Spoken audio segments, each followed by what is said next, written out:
The Brazilian Defense Ministry will disclose all documentation on UFO cases until 2011. Participants Navy, Army and Air Force.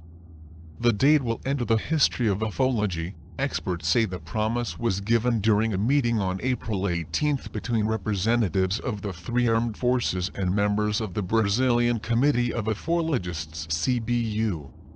The parties discussed the results of the previous meeting in February, when the ministry started to analyze the administrative procedures for responding to requests for information from more than 30 speakers at the Fourth World Forum of Ufology.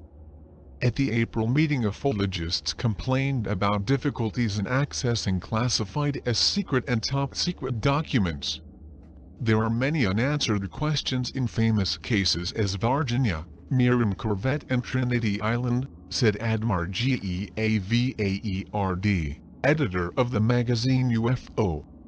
As a result of the meeting, the ministry acknowledged the problems and mistakes, and said that disclose all documentation on UFO cases, according to the Access to Information Act (FOI), establishes a period of 2 years for public bodies review all classified as secret and publish it, if does not meet the new requirements of confidentiality of public records documentation.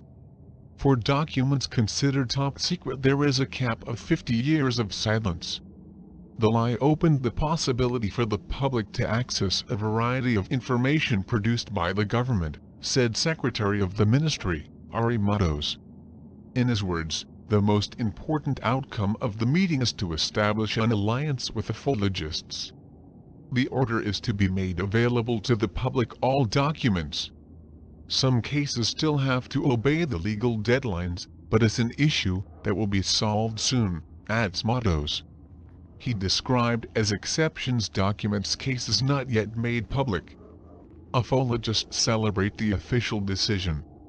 This is a date that will go down in history of ufology.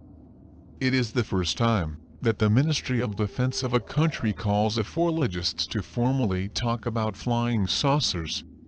We are optimistic that opened the door to us and we hope to advance the discussions, says Fernando Aragao, a member of the editorial board of the magazine UFO. The formal initiative of ufologists consisted of a letter, signed by more than 30 speakers from Brazil and 15 other countries. The authors emphasized that since 2004 only gave the Air Force files on UFOs, however, were not all documents, facilitated only 4,500 pages. In addition, ufologists proposed to create a multidisciplinary committee to mix the participation of military personnel from the three armed forces and members of the CBU, so that there is a collaboration between scientists, military logistics, and civilian ufologists.